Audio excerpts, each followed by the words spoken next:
was shocked at all the people that have recognized us. Yeah. Oh, yeah. And flattered. Right. And it wasn't just at the bingo parlor either. No.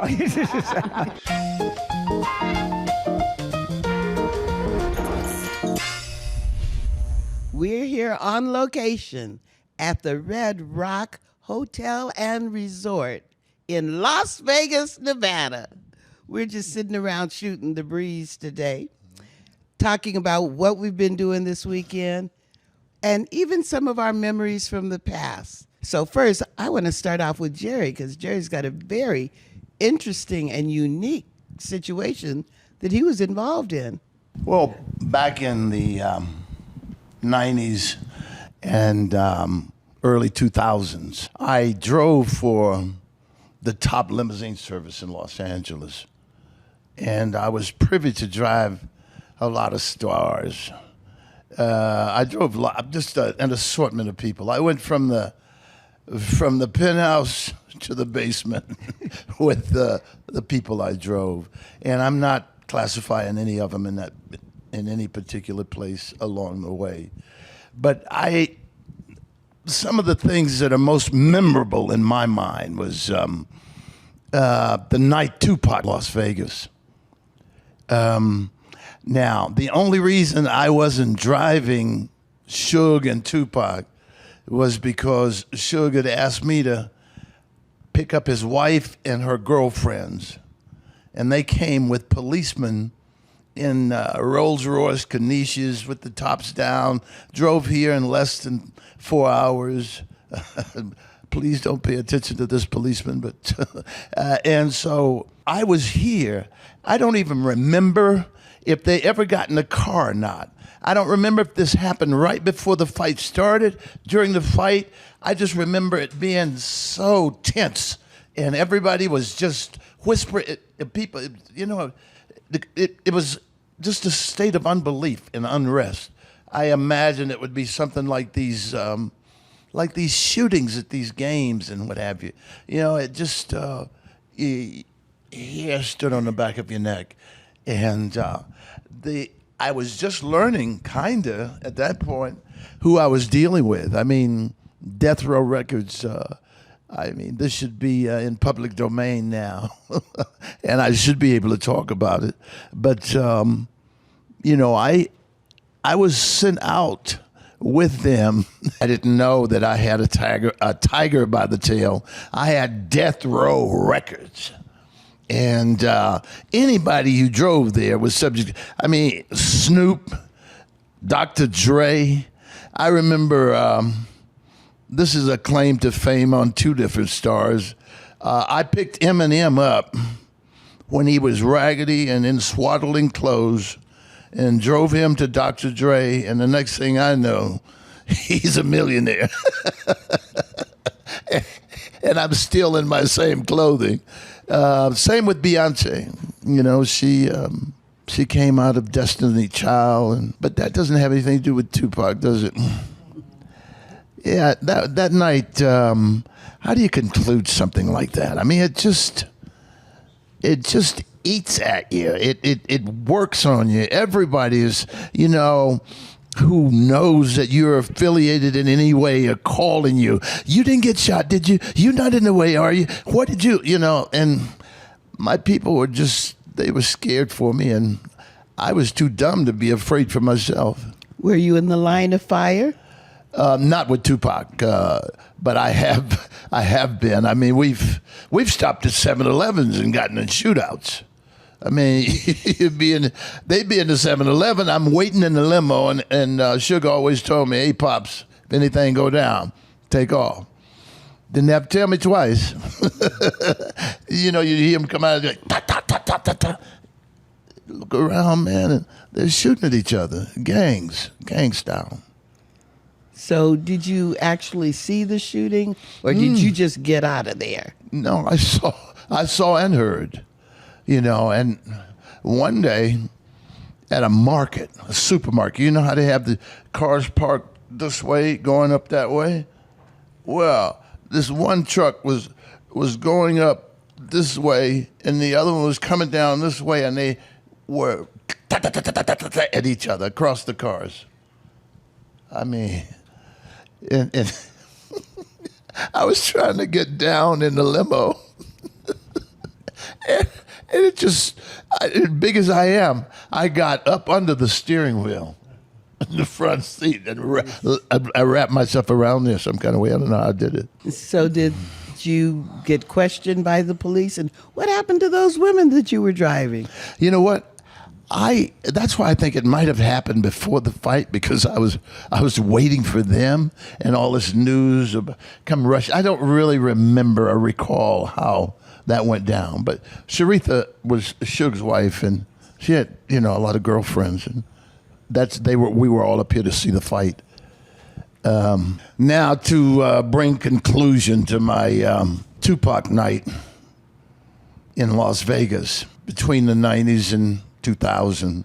Needless to say, I was drinking then, boozing and drugging, and I got boozed up, drugged up, and was kind of out of my mind, and I went to my hotel room, and I proceeded to take my clothes off, all of them, and I had a one-bedroom suite, and I thought I was going into the bedroom, and I went outside in the hallway, and I didn't have no key to get back in. Oh my God! So I had to call security to come let me in my room. Oh man! And people were passing, and I'm standing there with my back to the door, holding my. And they would say, "Are you okay, sir?" Yes, ma'am. As soon as I get back into my room, I'm okay. But what it did do, it sobered me up. I was sober after that as a judge. Is that when you stopped drinking and using? No, it was long after that when I stopped. Television had something to do with the drug stoppage and the drinking and the cigarettes. And then, is that the same night that the shooting went down? Yeah, but what you talking about? What she just asked me? No, No. I didn't hear what she asked you. I heard that you locked yourself out, and I wondered if that was the same night. That was the conclusion of my night. Yeah, wow. I want to talk about a dead end subject. Well, that's a new one on me. I hadn't heard the story of the limousine driver that got locked out that night. But a lot of stuff happened in Las Vegas from the time it originated to today. It's gone through many different changes. And I remember back when everybody said that the hotels and everything were run by mafiosa. Yeah. I was too young to know what that even meant. But I'm sure all of us have some story. Does anyone know when they opened up Las Vegas? It was in the 50s. There were a lot of Clevelanders involved in opening up Las Vegas. Do tell. Well, I don't know verbatim or for sure exactly who was doing it, but I'm from Cleveland, and there were, like Caesar's Palace at that time was run by Clevelanders. And everybody that from California that was from Cleveland, and they went to Vegas for the weekend, you could easily get everything comped. Oh. Did you get in on that? Oh, absolutely. My dad knew the guy that came over here to be with Caesars. And his son had gone to medical school with my husband. So when we came, everything was comped. And we'd go to see the shows, and we didn't have to wait in line. They put us right up front. It was great.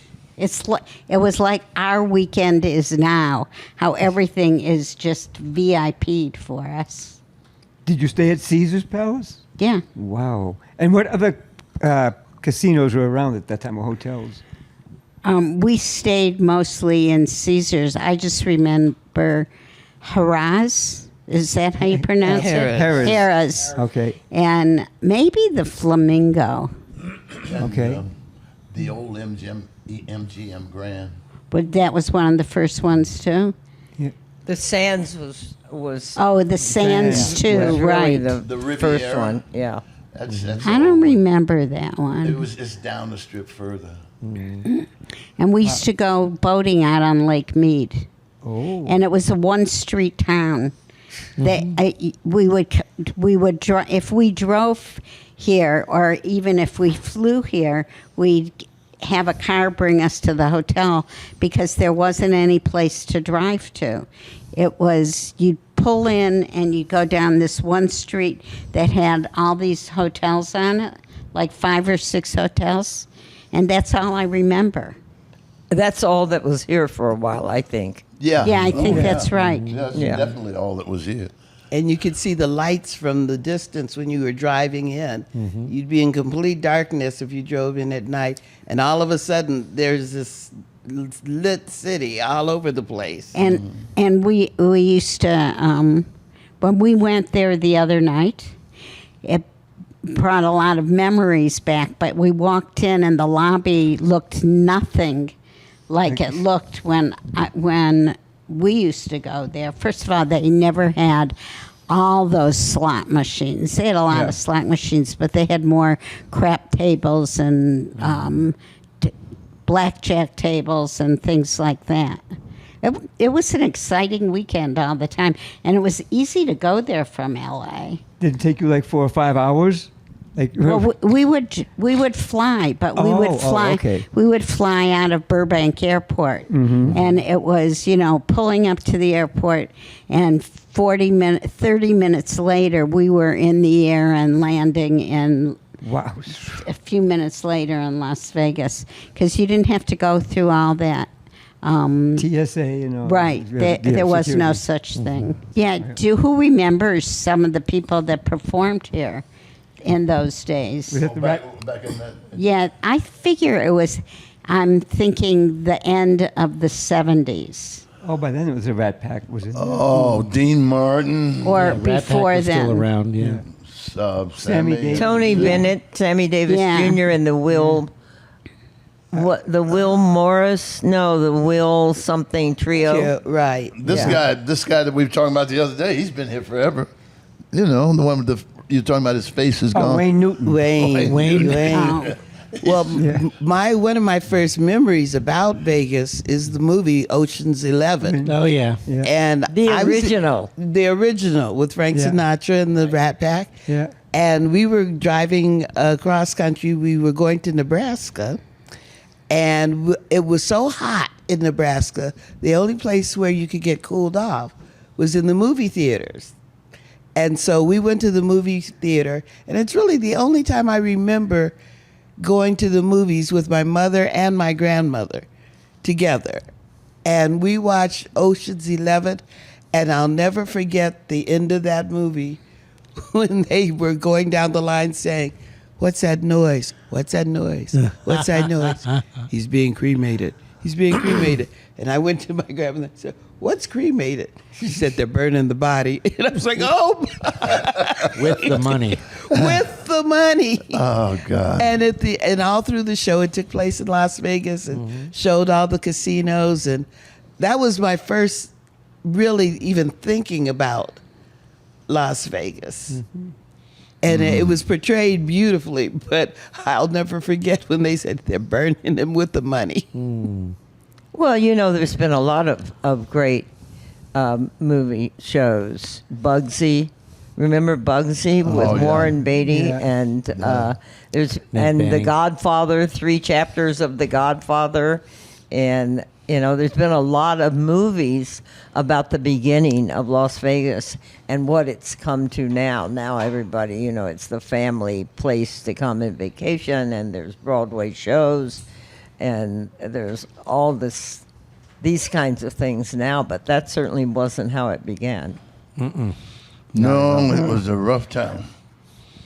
Yeah. I used to do tours by the Bugsy Siegel house on Halloween. It was called the Murder and Mayhem Tour. Oh. Right.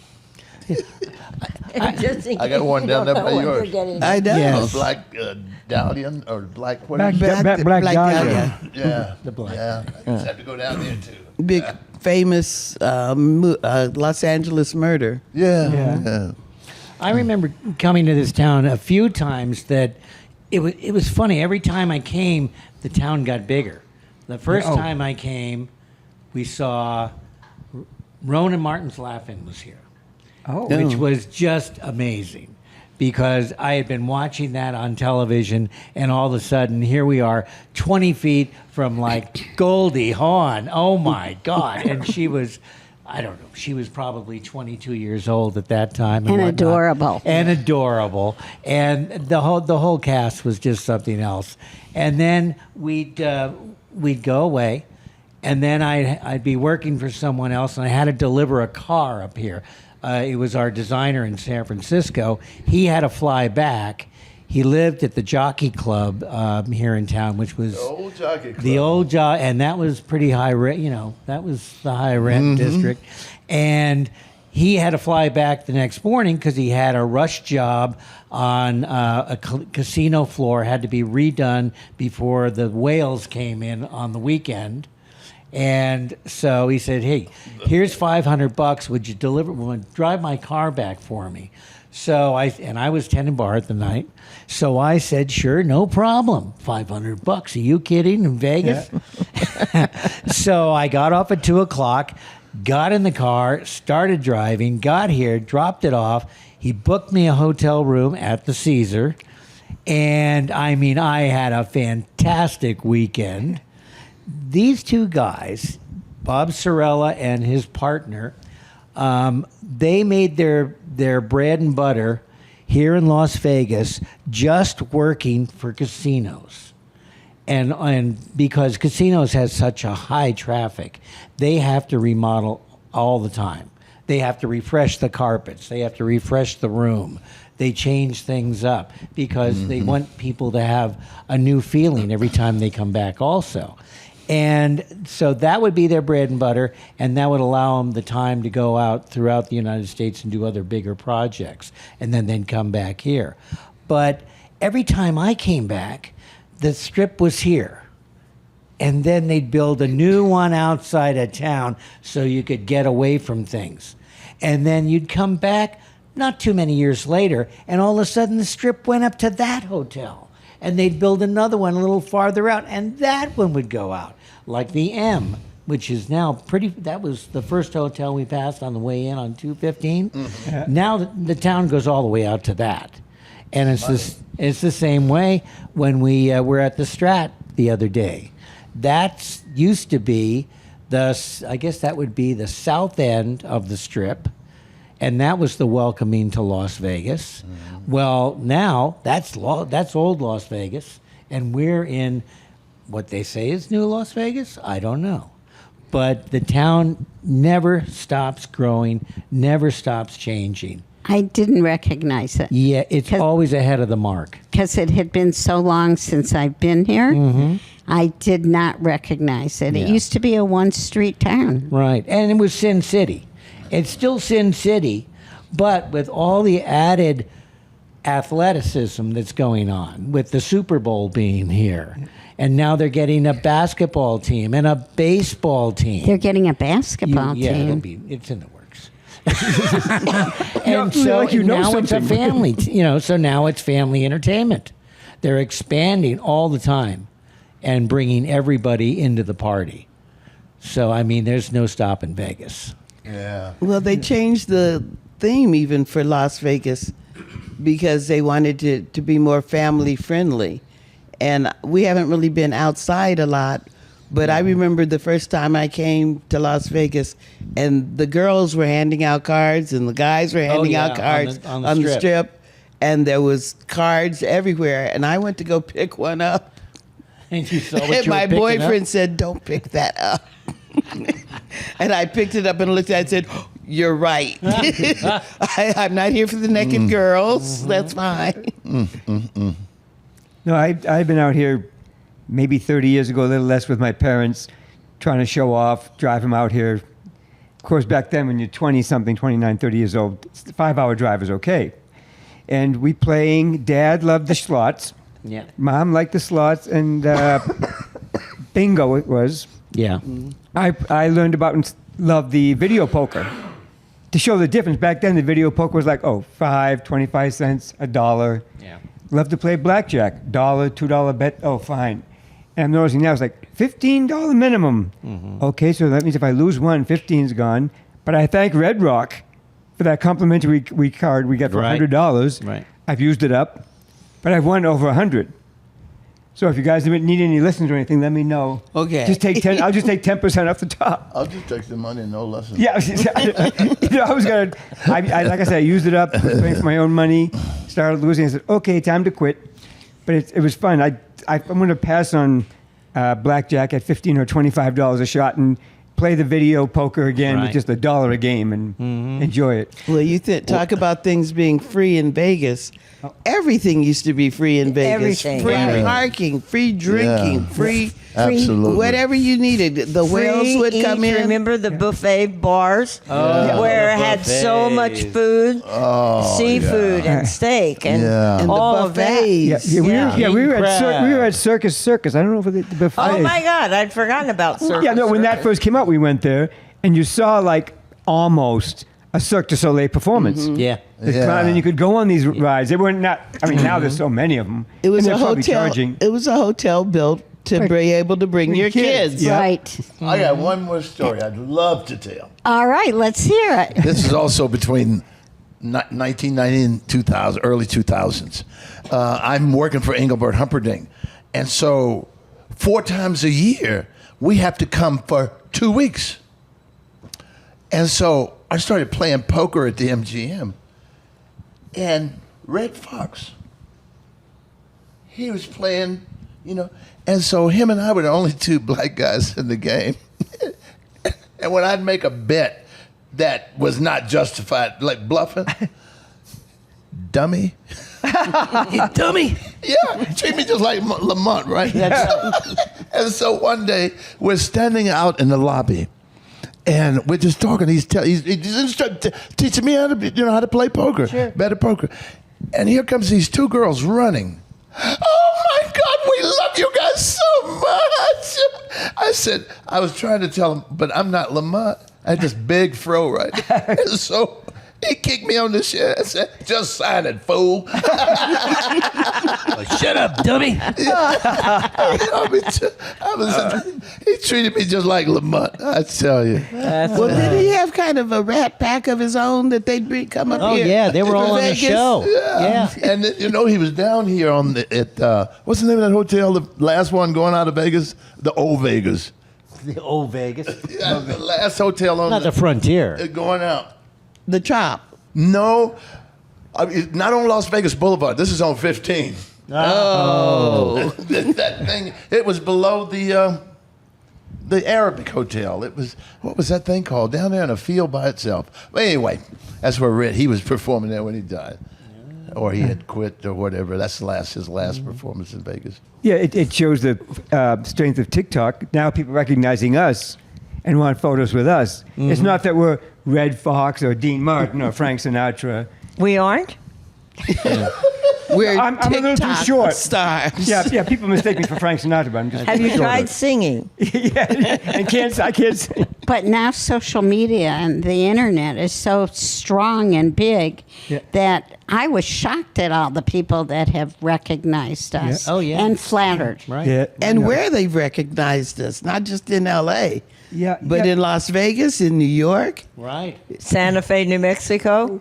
And it wasn't just at the bingo parlor either. No, no, yeah, it's amazing. You see all these people, they're coming in to see Steve Aoki or Right, someone, right. and we come by, and it just proves to me how big social media is. Right. Yeah, you're the Stars Net Show. Yeah, but you just saw Steve Aoki, who's got 60 billion. But we love your show. Okay, take a picture Well, of this. and you know what else? The range of age, age range Yeah. of people. I mean, they go from what? Oblivion to Well, don't forget, we were recognized at not only Cirque du Soleil on one hand, Yeah. but Steve Aoki on the Yeah. other. Yeah, but Steve Aoki had a lot of elderly people in there too. If you I look, wouldn't use the word. Yeah, No, okay, yeah. you're right. You're right. Seniors. My bad. where did you see Wrong all these word. seniors?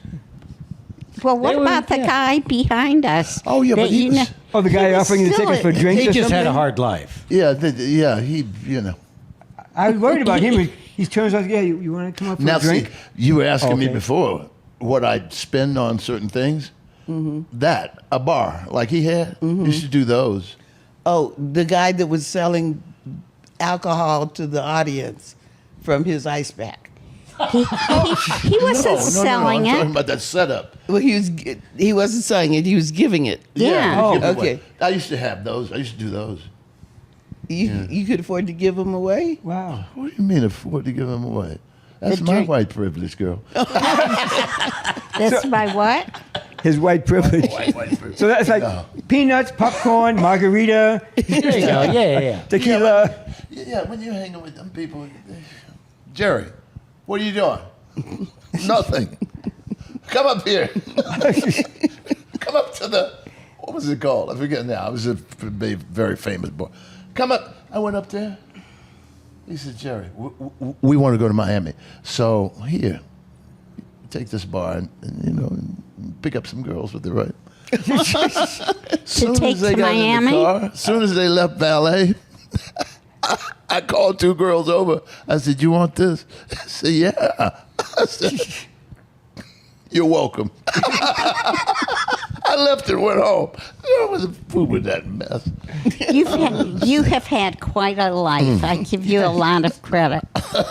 Well, it's But just most people don't have half as much it excitement. comes with it's the type of work I did. It's That's all your it is. frame of mind. You're up and happy, and Yeah, you do what is good for you. that's what advanced me along through the years. Is just what you just said. I remember the first live performance I saw in Las Vegas. It was Johnny Mathis. I don't know how many of you remember Johnny Mathis. Yeah. He's still alive, by the way. Is he? Yeah. He is. And he had the most beautiful, Velvet. soulful, talented voices that you'll ever hear in your Yeah, life. it was like But- velvet. But the man did not move an inch on the stage. You know, He would go. He would come out, sit down, sing all the songs. About halfway through the concert, I decided to go play the slots right outside the door because the man didn't move. We're used to him moving a little bit, but talk about a wonderful voice. Yeah. In person, it was just like listening to a record. I remember seeing him in Pittsburgh before he was famous, and we were sitting right up close to him in a restaurant, and he was singing away, and he didn't move, and he had the most beautiful voice. Everything she just said, right? Well, I met him in New York, and I was only 19, and he had just started really hitting it big on the records, and I was at the William Morris Agency, and he came in, and everybody made a great big fuss about him, and then I was heartbroken because he left, and they all started talking about him behind his back. And it broke my heart because he was just an idol for me. What a voice. It was like velvet. Yep. Well, thanks for joining us as we reminisce about Las Vegas and our experiences. And we want to invite you all to come back because we've got even more stuff to talk about in Las Vegas. We want to remind you, subscribe, comment, look for us to do live streaming. And we're going to talk to you the next time you see us, even though we can't see you. And remember, what happens in Vegas stays in Vegas, except you on a podcast. Or tell Jerry.